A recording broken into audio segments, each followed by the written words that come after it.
Dear Ministers, dear Excellencies, dear Barbara Hendricks, dear Eric Solheim, first of all, I'd like to thank Germany very much for hosting and organizing this second ministerial conference of the Partnership for Action on Green Economy. It's an honor for me to launch today the virtual Policy Solutions Center of the Green Growth Knowledge Platform, GGKP.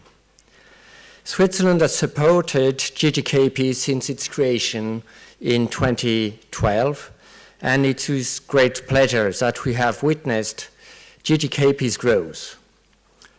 In under 5 years, GGKP has grown from a simple idea of improving collaboration on green growth analysis to a network of 55 knowledge partners worldwide with experts collaborating to scale up knowledge, identify knowledge gaps, and thus support green economy. The virtual Policy Solutions Center that is being launched today encompasses 2 new tools: the Green Growth Expert Connect and a best practices database. Together, these practical tools will complement PAGE's action. Firstly, the Green Growth Expert Connect will allow policymakers to have direct access to and targeted support from leading green economy policy experts worldwide and online.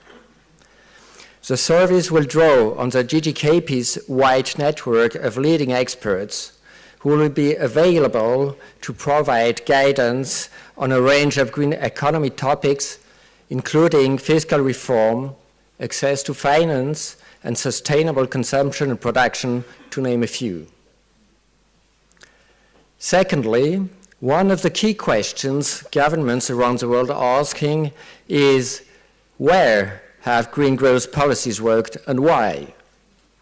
The Green Growth Best Practice database that is being launched today draws together more than 150 case studies with practices that have proven successful. It's a very important step. Let me now say that the Swiss support to GGKP is part of Switzerland's commitment to a green economy.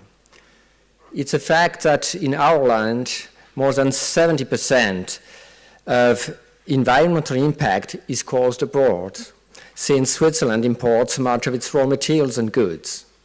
So we have to act both at the national and at international level. At the national level, in 2013, our government adopted a Green Economy Action Plan. At the international level, our engagement led us to support and steer activities such as the Partnership for Action on Green Economy, PAGE, and the Green Growth Knowledge Platform based in Geneva. It is along this commitment that Switzerland has been actively involved in the development of the Pan-European Strategic Framework for Greening the Economy of the UN Economic Commission for Europe, UNICE, which was adopted at the 8th Ministerial Conference Environment for Europe last June 2016 in Batumi, Georgia. The framework provides a common vision and objectives for the period to 2030 for the achievement of the SDGs. In Batumi, I had the honor to chair the session on green economy, during which the Batumi Initiative on Green Economy, Big E, was formally launched. Big E consists of voluntary commitments by countries and organizations to operationalize the strategic framework. Since last June, 115 commitments were submitted by 24 countries and 12 organizations. The initiative remains open, so if you haven't already, you are most welcome to join. Let's hope that the discussions today and tomorrow inspire further commitments. The Big E commitments are hosted by the GGKP platform, making commitments visible fostering best practices, and creating a worldwide community of countries engaged in the achievement of the SDGs. One of the actions announced by Switzerland is the network refnet.ch, supported by the Swiss government. It's a network of experts offering advice to companies, especially small and medium enterprises, to increase their material and energy efficiency and therefore reduce their costs and environmental impacts throughout their chain of value. It shows, this example, the best way to work, as Eric Solheim said, the mobilization of the civil society, the political leadership, and the involvement of business. Together they can achieve great things. Today, the GGKP is launching the Virtual Policy Solution Center with its Expert Connect service and with its best practice database. Looking at what we could achieve in Switzerland, and most of all, looking at all the things which are possible to make worldwide, I am confident that the Expert Connect service will support concrete actions and generate much positive impact to accelerate the green transition. I wish you all success. Thank you very much.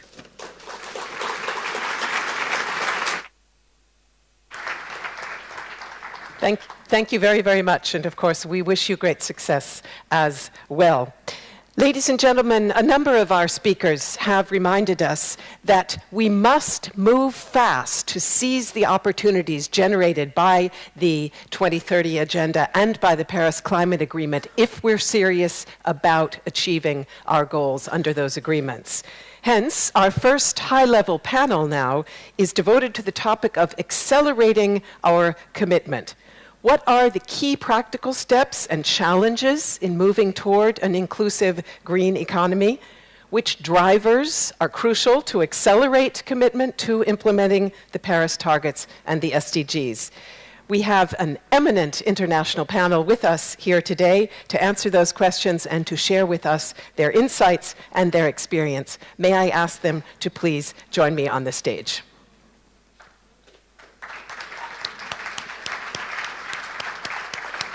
Winnie, I'll put you right there, please.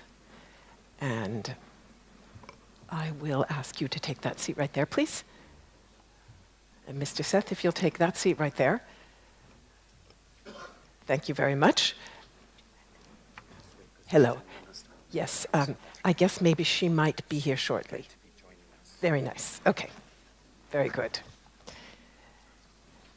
So on our panel, we will have the minister from South Africa. Here we have a gentleman who will be standing in for her until she arrives. She did have a bit of delay at the airport. But what I'm going to do is that I'm going to pose my question to her last, so you may not wind up needing to speak at all. Nonetheless, welcome to the panel. On my right is Winnie Byanyima. She is the Executive Director of Oxfam International and co-founder of the Global Gender and Climate Alliance. And as you undoubtedly know, ladies and gentlemen, Oxfam has been one of the world's most vocal critics of rising inequality and the massive concentration of wealth, and tirelessly reminds us that the majority of the global poor are women. So a very warm welcome to you, Winnie Byanyima. And it's my great pleasure to welcome next to Winnie Byanyima, Mr. Harsh Kumar Bhanwala. He is chairman of India's National Bank for Agriculture and Rural Development, which provides development credit in rural areas, including the country's largest microfinance scheme, and also refinances infrastructure projects. It's great that you could join us. Welcome. And it's my pleasure to welcome Nikhil Seth. He is Executive Director of the UN Institute for Training and Research, UNITAR, and formerly Director of the Division for Sustainable Development at the UN Secretariat Department of Economic and Social Affairs, better known as UNDESA. It is the training arm in the UN system, UNITAR, responsible for sharing knowledge and for capacity development, and is a founding partner of PAGE. So great to have you with us as well, Mr. Seth. So let me begin with you, Chairman Bhanwala, and ask you to talk a bit about what India is going through in terms of lifting an enormous number of people out of poverty. India does, nonetheless, remain home to 25% of the global extreme poor, so clearly the world's ability to fulfill the SDGs is going to rest in no small measure on what happens in your country. Tell us something about your bank's model, if you would, please. What change is it making on what scope in the daily lives of the rural poor? There you have your mic, exactly. It's on. Go ahead. Thank you. Yeah. Good morning, everyone, and thanks for introduction, Melinda. NABARD is a short form of National Bank for Agriculture and Rural Development. She says, my country is home to the largest number of poor. Obviously, we are the largest nation in terms of manpower. We have sizable number of rural poor. And let me say, we were created, NABARD was created 34 years ago, by an act of the Parliament. Today we stand exclusively providing finance which is developmental oriented, focused directly on the clientele through state governments, to other rural financial institutions. We believe in building, supporting movements of the people through civil society organizations. I have very proudly to say that model I'm going to discuss, but in last 34 years, this approach, which is focused on developmental finance with orientation for green economy, we have been able to grow 35 times in last 33 years. It's almost 70 times in last 35 years to reach at around $53 billion. We have worked with lots of international organizations, European ones as well as the United Nations ones. We have learned from best practices across the globe. Let me say few things which are very key to the success of any developmental orientation, developmental program, or developmental outcome which we expect from those programs, from our own experience. First of all, no entity can just focus on finance. We are fundamentally clear. Finance can be a supportive mechanism. It cannot determine priorities. Priorities come first based on what our demands are, what our problems are. Supportive finance come from lots of resources, from private sector, from governments, from people themselves. They are the largest contributors. Also, we have seen the international community also supports those endeavors. In last 10 years, let me say, we in NABARD have tried to fulfill rural aspirations. We have a population of nearly 50 crores, which would translate into sizable population compared to the entire Europe, which is living in rural areas, entire Europe.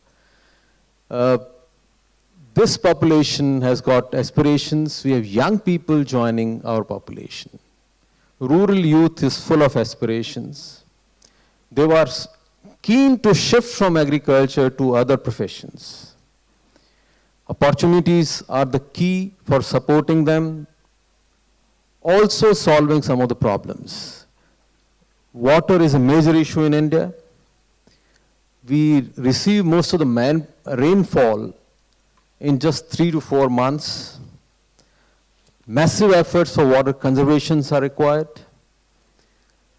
Also, massive efforts are required for reskilling people from agriculture to non-agriculture professions.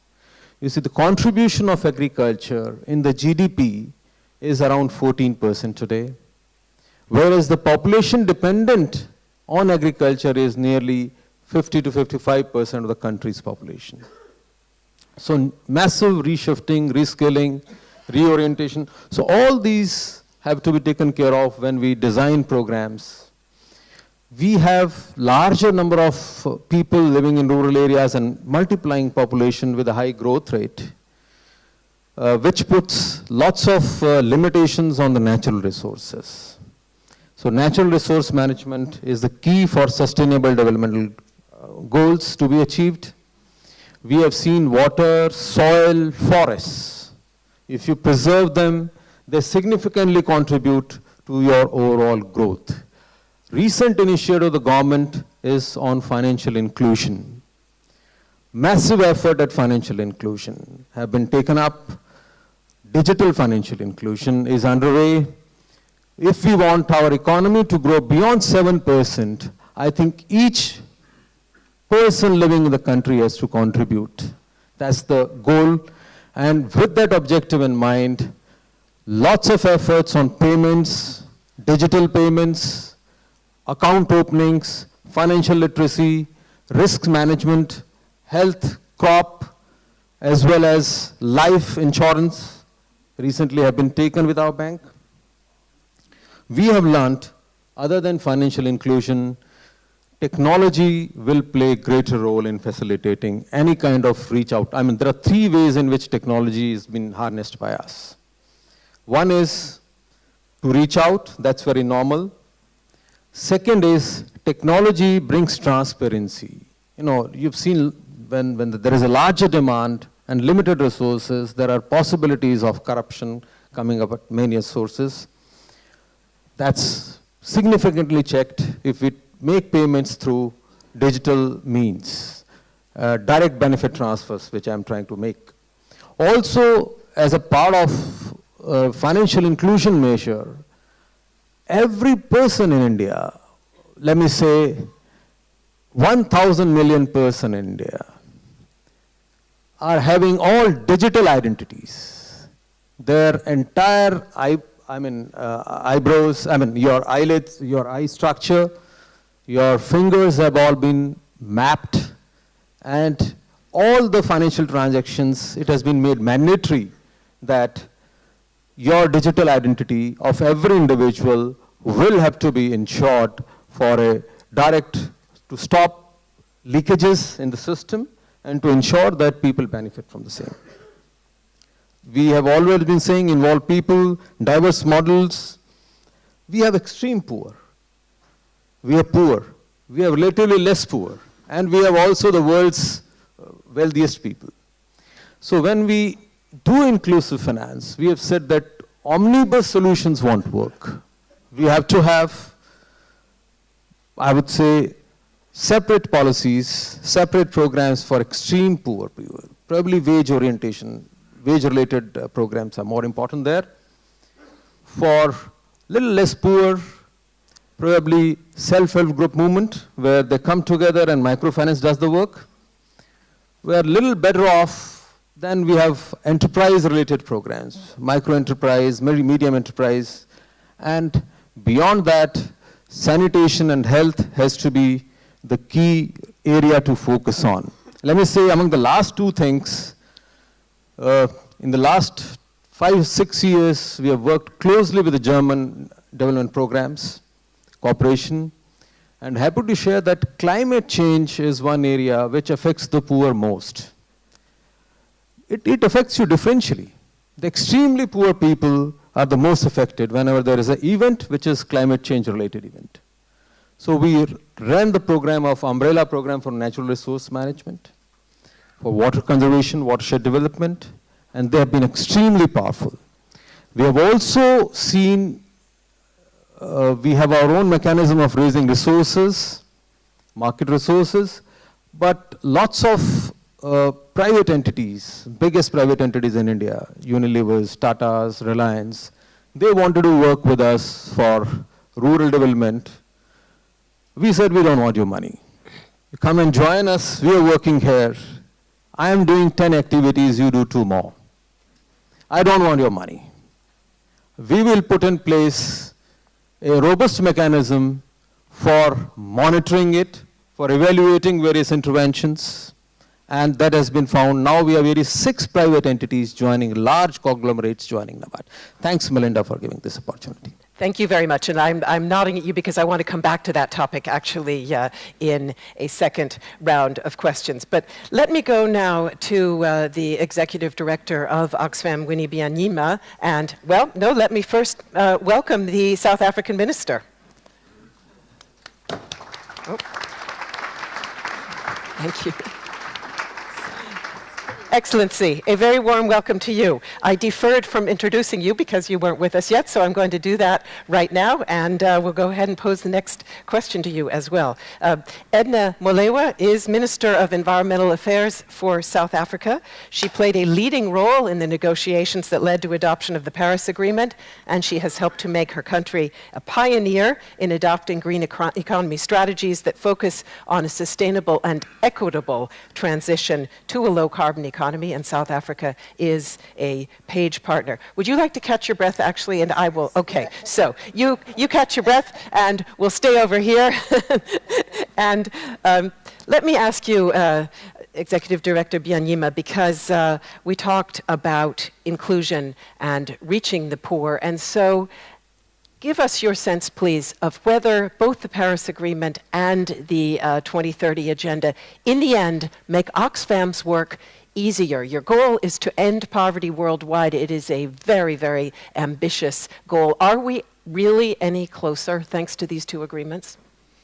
Thank you. You need him. Thank you, and I thank Page Partners for inviting me and Oxfam to this very important dialogue. The Sustainable Development Goals, or the global goals, and the Paris Agreement, in those 2 frameworks, world leaders stepped up ambition. That's positive. We're no longer talking about reducing poverty. We're talking about eradicating poverty. We're not talking about lessening hunger, but ending hunger once and for all. And the Paris Agreement also talks about reaching 0 net emissions. So ambition is high, and that's positive. But then, to tackle climate change and poverty, we keep saying that we must not leave anyone behind. Well, for Oxfam, we also say we must also not let anyone get too far ahead. You're welcome. That's important too. We have to look at what's happening to the people at the bottom and also what's going on with the people at the top. Why? Because in our recent report in January, we issued that statistic of 8 men, richest men, owning as much wealth as the bottom half of the world, 3.6 billion people. That kind of extreme inequality is fracturing our societies and undermining our democracies and trapping millions in poverty. It's undermining our democracies so we can't get public policies, public decisions that will solve these huge challenges. So we must tackle extreme inequality if we want to end poverty and tackle climate change.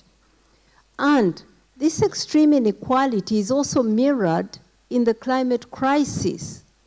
We also produced another report recently where we showed that 10% of the richest countries, the richest people, are contributing about half of the carbon emissions, have contributed about half the carbon emissions. So again, it's about the opulent, extravagant lifestyles of very rich people, the haves, wreaking havoc, taking away the lives and livelihoods of the have-nots.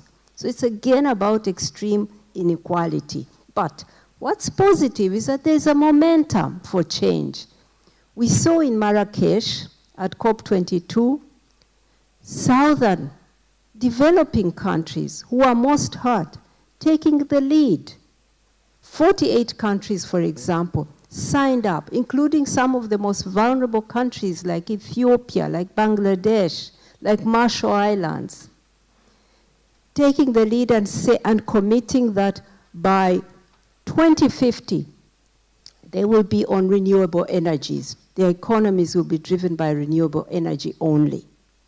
We're seeing China. China, it seems that carbon emissions have peaked there. India, we just heard from Undersecretary General Salam, the ambition for solar energy. Huge, huge change. Countries like South Africa is one of the 10 top countries innovating in solar energy. So we're seeing momentum from the developing countries, but I must say that the rich countries are still shirking, doing their fair share of tackling climate change. And we're not going to get there.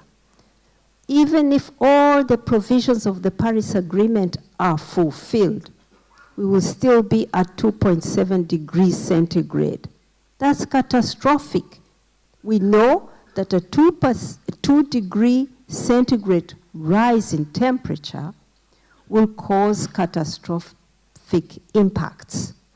So we need the rich countries to move faster and more ambitiously on tackling climate change and reducing their carbon emissions. We're not there yet. The commitments that were made with a provision to step up later don't take us to where we will secure our planet.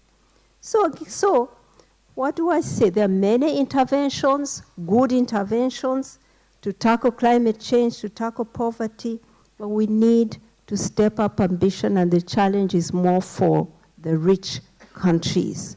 And the governments must take the lead there. We are seeing governments that are rolling back the commitments. I can say the United States. We are seeing industry pressuring and coming in and in collusion with government, rolling back commitments. This is dangerous for the world. But on the whole, I would say that the momentum is good, the leadership is in the South, and we want the North, the rich countries, to do more. Thank you very much. I would like to go now to the South, to the South, and in particular to South Africa. And Madam Minister, you were a founding member of the South African Congress of Trade Unions and also have helped shape your country's labor market policies. So I'd like to come back to the question of inclusive growth. South Africa is the second largest economy in Africa, yet it faces a very big challenge of youth unemployment. So can green growth truly generate the magnitude of employment that you are going to need to address that challenge? Well, thank you very much indeed, Madam Moderator. Good morning to all of you. Just may start by indicating that I've actually come out of an 11.5-hour flight straight onto this podium. Pardon me, but I am really welcomed, and I see faces of people who have worked with on many occasions on these matters. Thank you very much for the invitation, Minister. Indeed, we do believe that it is necessary to respond to the challenges that we face as South Africa, but also challenges that are faced by the world, because if we do that, we don't only respond as a country. We respond also in our capacity as a responsible citizen of the world. What we are facing right now is actually unemployment rate, which is very high. We are facing unemployment, particularly of the young people, as you say, poverty. We are also facing issues of inequality in particular. But in the space of labor in particular, we have ensured that because we've got to work within a policy space and policy framework, as my sister from Oxfam said, that there is a need for policy as well. We've had to ensure that our national development plan, which was agreed to by all parties in South Africa, is indeed a document that informs all of us as we move. We also had to ensure that we look at leapfrogging into the future together with others or faster than others. As it said that we are one of the leading developers of green energy in particular. But as we do that, we needed to ensure that we actually take our people along, inclusivity. And that inclusivity entailed labor, because it's quite necessary, I mean, it's quite possible that in the space of green economy, as you develop green economy, it's bound to happen that some of the very old industries can actually find themselves facing challenges, and very serious challenges with labor also going down. And we had to look at those things and do policies in such a manner that they actually ensure that we take along those people. But linked to that is also on the aspect of going forward.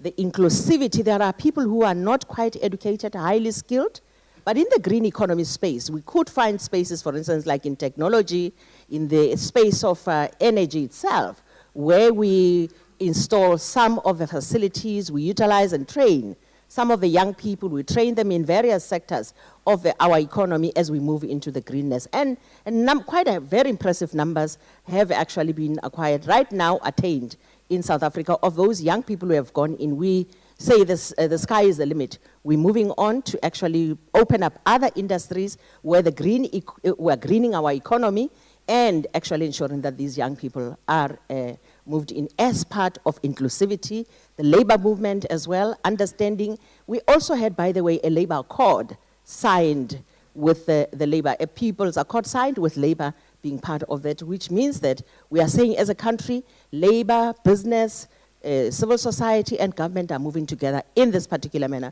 to build our green economy. Thank you very much. May I just ask you one brief follow-up question, because we do want to get a really concrete sense of how change looks in practice on the ground. So in what sectors have you seen the biggest changes since you adopted the National Development Plan and the Green Economy Accord?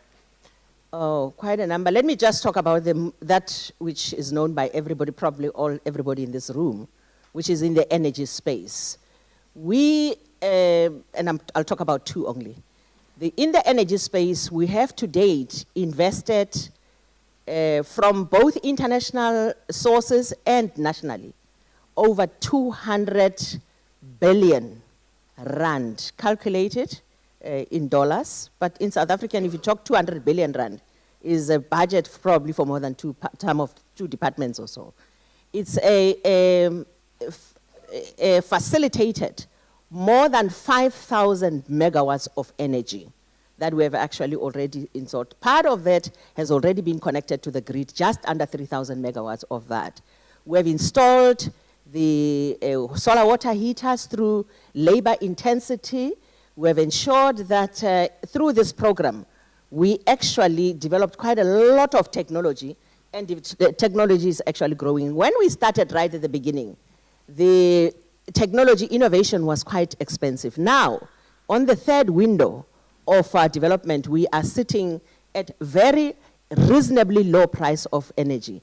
We've also ensured that as a government, we contribute 1.1 billion rand to what we call the National Green Fund. That's over and above the World Green Fund. By the way, that's when it was even being discussed. Already there we had it, and it was intended to leverage those who want to come into the sector and actually contribute to the greening of this thing. And that is actually used in rural development, where people have got innovations. It is working, as I'm talking about.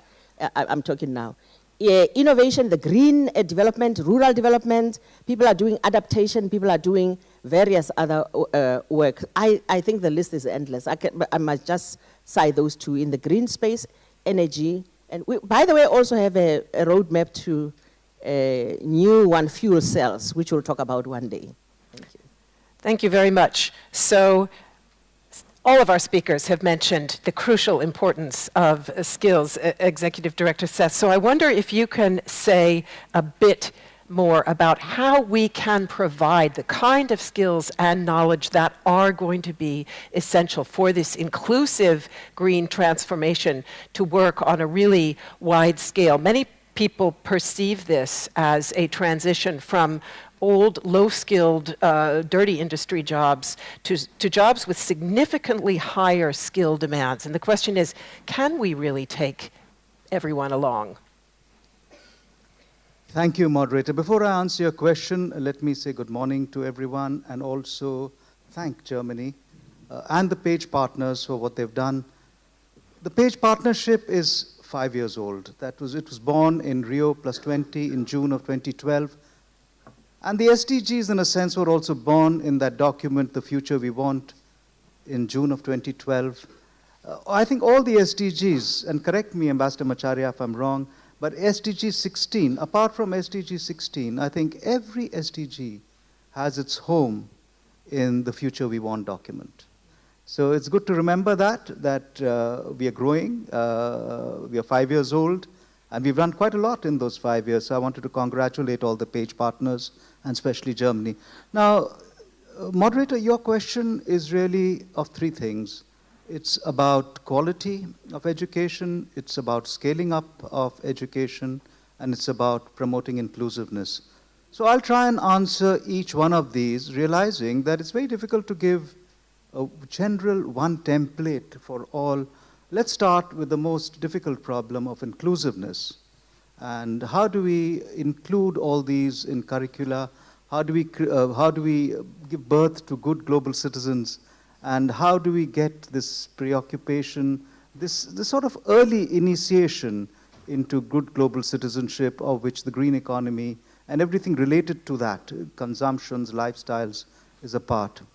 And on this inclusiveness thing, I would say that this is a problem from Bronx and Harlem, where my wife taught, to the refugee camps. How do you include people in all this? And of course, there are several components of inclusion. You can't have a general answer, but I'll say the first step really is to have policymakers create and shape policy on the basis of good data. And where do we get this good data from? Disaggregate data, data which tells you about gender, it tells you about disability, it tells you about remoteness and vulnerability, it tells you about so many other things on the basis of which you can devise, depending on where you're devising it. And I think most inclusive and good policies will be locally designed policies, national policies, which are based on evidence gathered from this data. Second step is, once you have this data, you need to train your policy officials to analyze this data.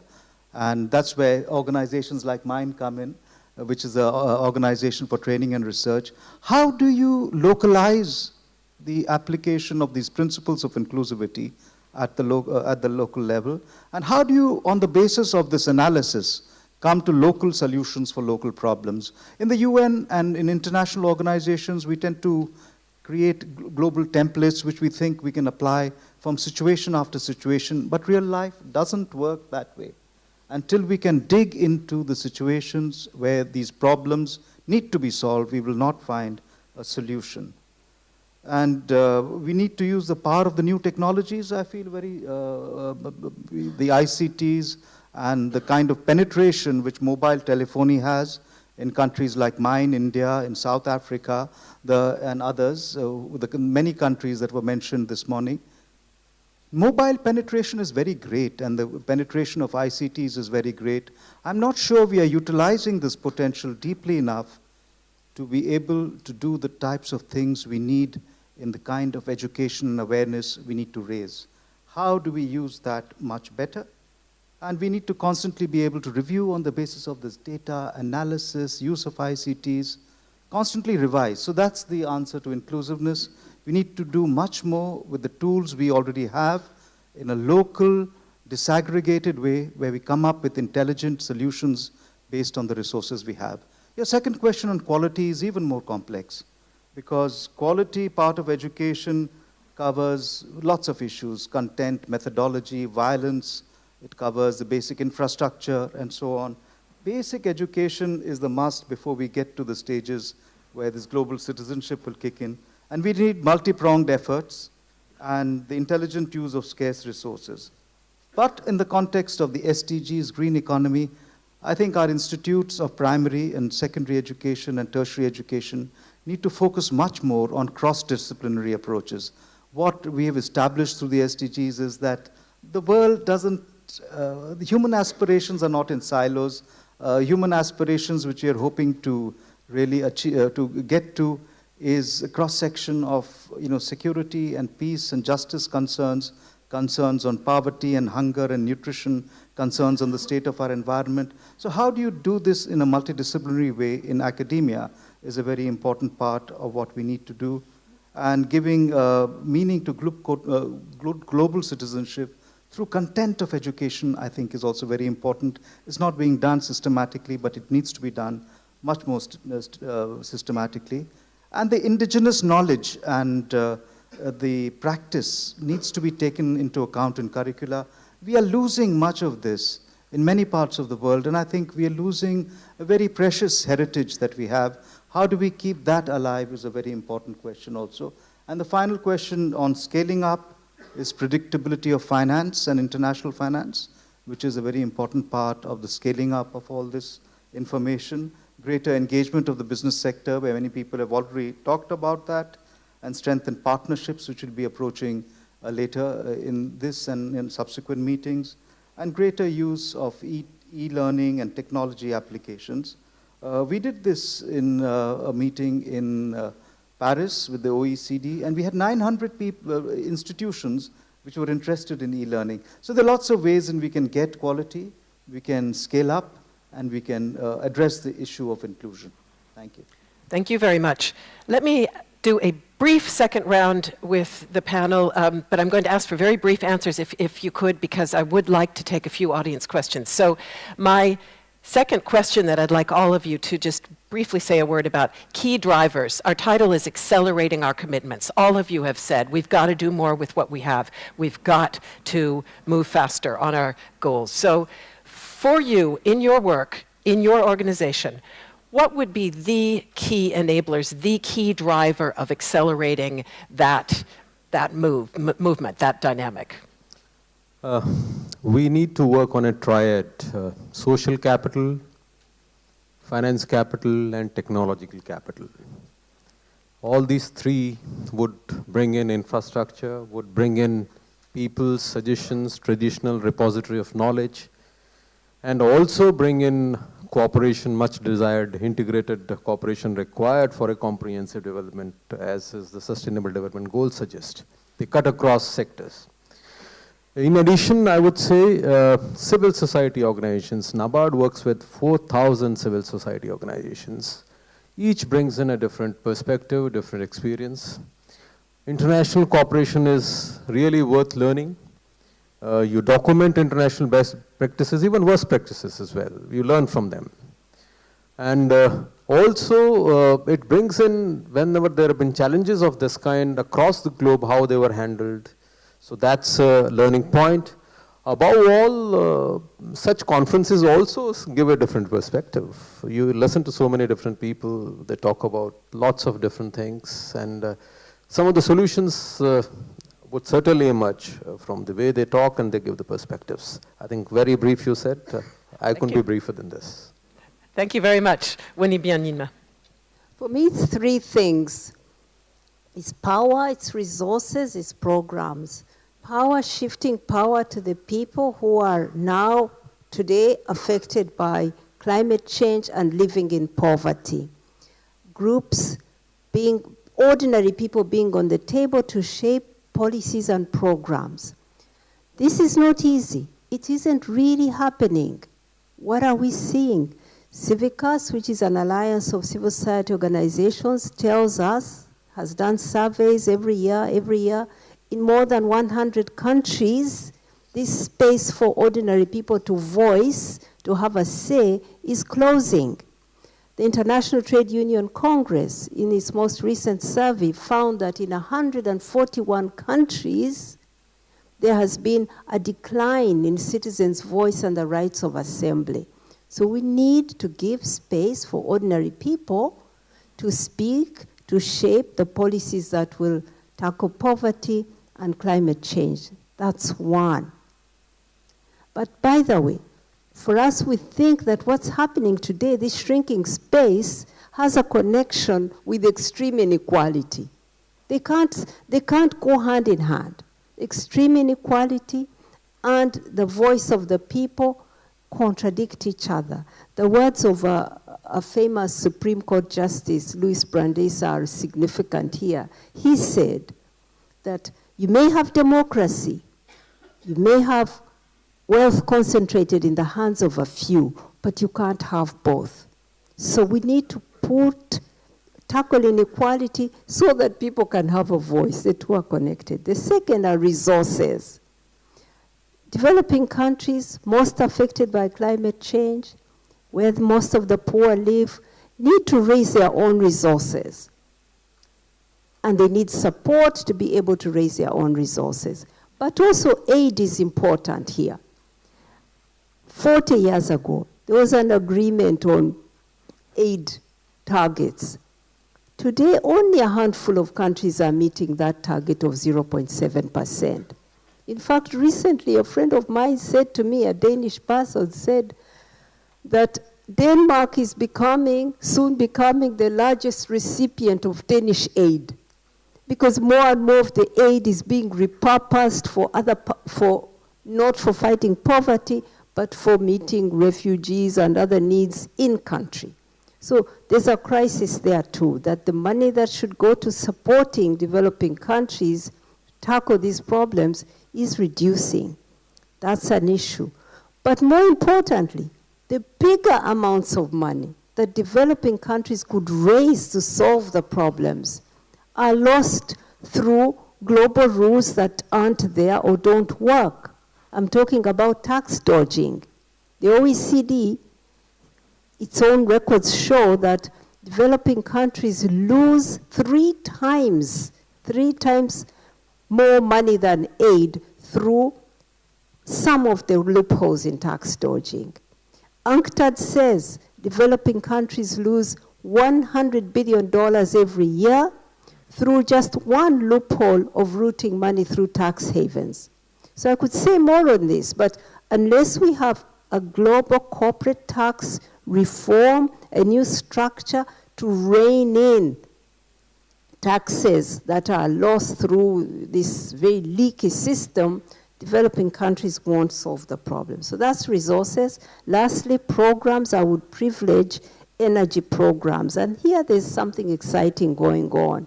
I'm excited about what's going on in the area of solar energy, small off-grid solar energy sources. This is becoming so important. I think we shall soon have more people off-grid than on-grid, and this will really transform the landscape in developing countries. So some positive things there, but more investment needed. Thank you very much. Minister. Very quickly, thank you. 4 things, won't take much of your time. The first one is, for us, I think, the enabling frameworks, be they policy-related or coordination, cooperation, partnerships, all that, that whole stable of enablers that finally result in people working together, no one being left behind. That's very important, and everyone needs to understand and know and agree what his or her role is going to be. That's a key for us. The second one, related to this, having the enabling frameworks makes it much easier, therefore, to move into this issue of resources. Because, for instance, when we approach as an African continent, anyone across the world with a very well negotiated, crafted document that says, we are Africa, would like to work with you on array. Let's say Africa Energy Renewable Initiative. it becomes much more easier and people then listen. The third one is about resources. Because resources do not just come from international world. Yes, of course, the developed countries should help us, and thanks Germany and Switzerland, the page partners, for helping us and supporting us in this program. Resources as well, generating from home, as well as contributing, just coming on board as well in contribution, so that we actually show that cause that we can actually work together, even in terms of, popping out something, or even showing that you can be able to do something. We are doing that on the African continent, working very hard, even in South Africa. The last issue, did I talk about technology? No, the last but one. Technology is very, very necessary. I did make mention of a point that when we started with our energy renewables in South Africa, we had very limited technologies available. Still very limited to date, but at least it shows that technology is improving more and more worldwide and even back home. So innovation is needed all the time for us to be able to meet the challenges that we face, to really, in a true sense of a word, green our economy in a truly inclusive manner, but also that ensures that we leapfrog into the future, the fourth industrial revolution that's coming, leaving no one behind. The last one is skills and education. You can't do anything without skilling people at home so that they too become part and parcel of the whole movement forward into the green economy. Thank you. Thank you very much. Nikhil, Seth? The scale of the transformation that we are seeking is so significant and revolutionary that tinkering on the margins will not work. So the real force of change has to be through public awareness. And there are several components which go into this public awareness creation. And it's this public awareness which will spur political agendas, which will spur the kinds of things we need to see for this transition to the world we want. Now, I want to focus only on 5 or 6 elements of this, this partnership, this global awareness campaign, which are absolutely essential. And of course, what I want to talk about most is education and training, because I've been involved in UN processes for most of my adult life.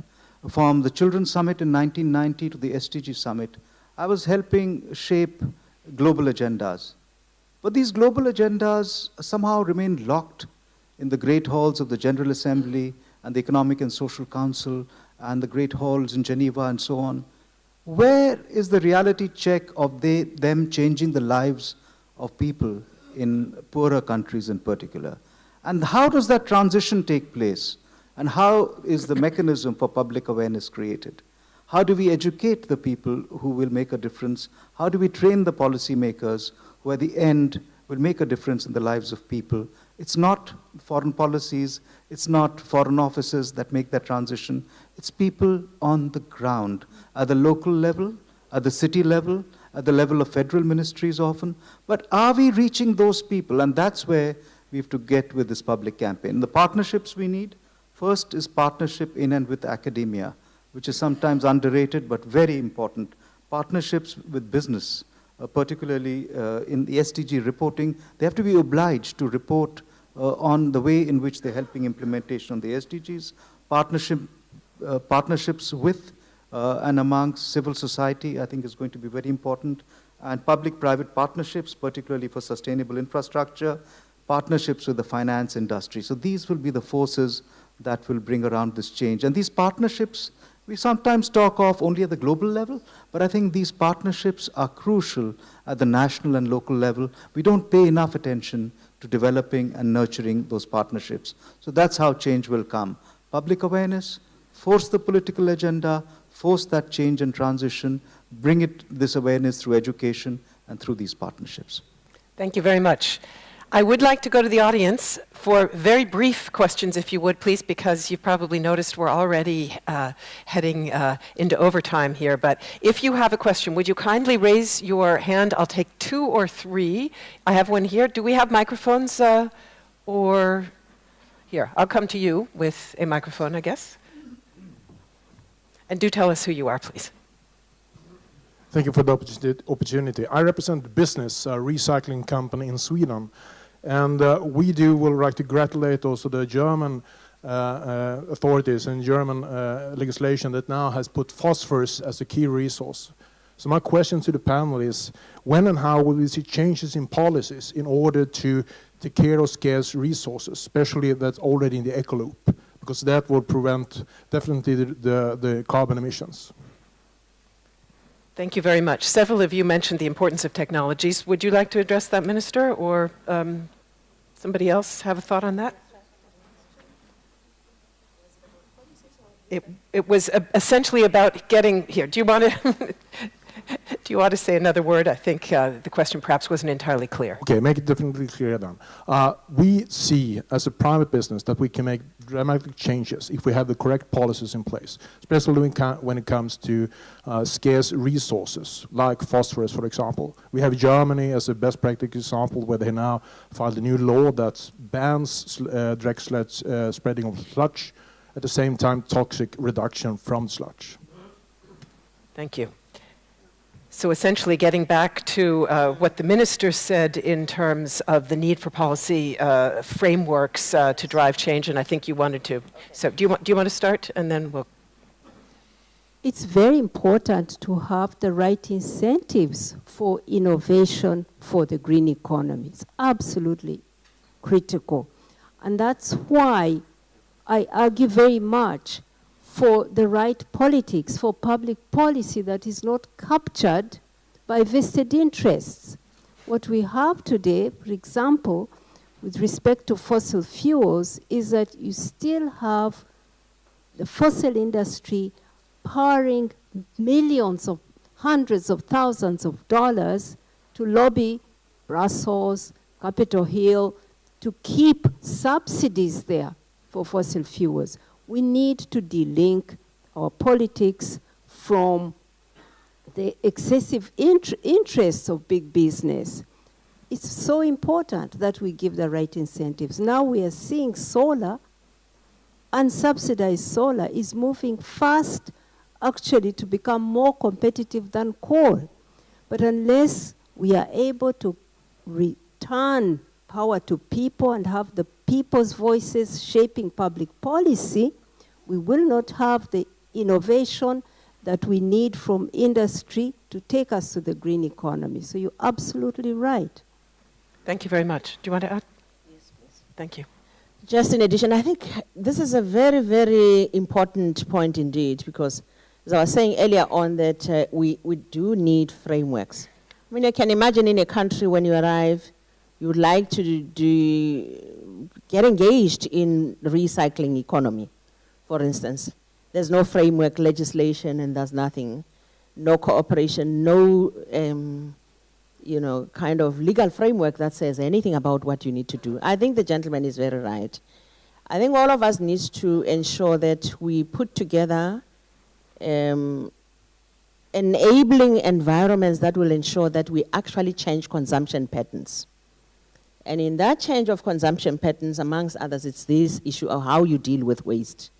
And the framework is very important. In South Africa, for instance, we have actually gotten what we call the, all our legislative pieces are called NEMA, flow from NEMA, National Environment Act.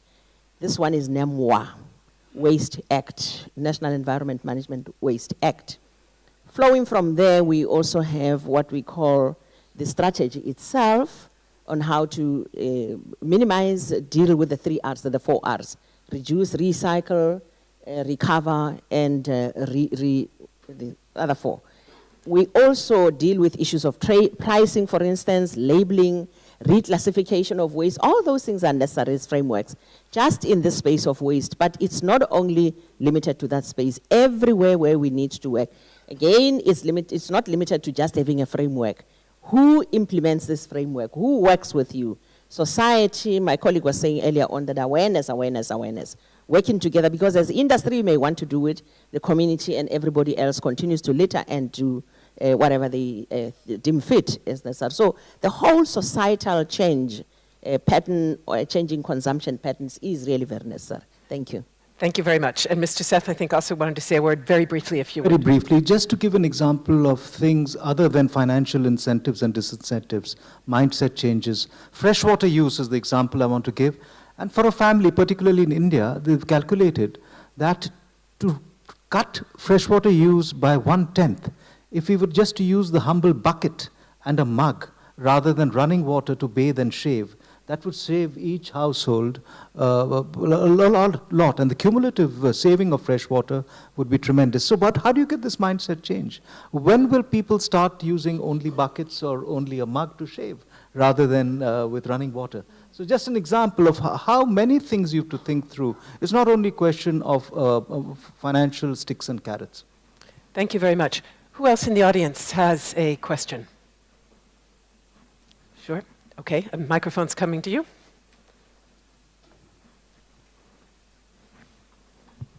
Hello, I'm Gustav Tyler, representing the Network for Pluralism in Economics and the International Student Initiative for Pluralism in Economics. My question is about training, as you mentioned before, and the influence of academia. To what degree do you think it is a problem that most economics curricula around the world tend to present good economic policies as promoting growth and lack the ability to evaluate economic policies from a more democratic understanding and less technocratic understanding of good economic policies? To what degree do you think do we have to change economics for a green economy? Thank you very much. Let me first go to Chairman Bhanwala to address that. Our experience in India and with my organization has been that we define a problem first. Having defined a problem first, there will be sub-elements of that problem. And you carry out research with various institutions, research bodies. You outsource some of those works. From my organizations, the 8 leading chairs have been established in various academic institutions. They work on, for instance, by exporting rice. India is exporting basmati rice, one of the world's largest aromatic rice. We are exporting our water. To produce 1 kg of rice, 3,000 liters of water. Fresh water. I am a water-stressed country. When we brought this to forum, there were policy changes. So we have to support the research first, database, bring them collaborative dialogue, and once that happens, certainly pre-budget consultations, plan consultations by the government happen. If sometimes certain areas the government is not listening to or is not positive on, this people's movement also help. And there are there are a number of examples of academia who have been leading some of these movements as well. So I feel economics would flow from what is happening in society, rather than economics dictating what is to be given to the society. You know, it's not theorizing. You have to define the problems first, find solutions, and I'm sure incentives, policy changes, tax incentives, other research allocations would always come through. Thank you very much. I think Executive Director Byanyima had a word. Just call me Winnie. You asked a very fundamental question of how did we get here? How did we get to a situation where we've roasted our planet and we are about to just completely burn it down? How did we get to a situation where 8 men own as much wealth as 3.6 billion people and millions are trapped in poverty? How did we get there? We got there because we have a seriously rigged economic model. The assumptions, the fundamentals of that economy are wrong. We have governments obsessed with growth, and in that way they completely don't see the millions who are trapped in poverty. They're just looking at growth. And we have businesses that focus on profits for shareholders only and don't think about their workers, don't think about consumers, don't think about suppliers. It's just about a return of profit to shareholders. That is where we are. So we need to change that. We need to unrig that economy, because in this model, the environment, ordinary people, particularly women, are treated as a limitless, exploitable resource. Particularly women and the environment are trashed by this economic model. Women do all this work that is not counted, and that puts them at the bottom of the heap because they must first do all this care work before they can go to earn an income. And so they are treated just like the environment as a limitless, exploitable resource, not as important.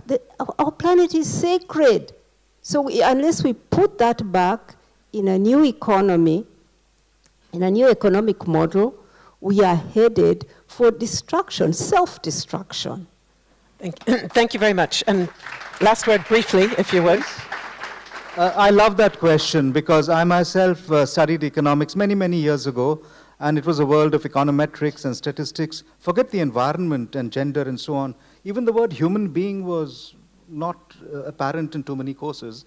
And it's very important that now, as academia struggles through our contemporary problems and challenges, and I see Jeffrey Sachs here sitting in the front row, he'll be able to talk much more about that. We need a problems-oriented academia, a solutions-oriented academia. I think too much research is curiosity-driven. Of course, it's important to have curiosity-driven research, but we need solutions-oriented research too. And solutions today require more than just looking at our silos of economics, sociology, the physical sciences, the natural sciences. How do we bear upon our contemporary problems as articulated in the SDGs? And how does academia help? How does research help in finding the solutions to our fragile world and meeting the aspirations of so many billions of people who are nowhere where they need to be?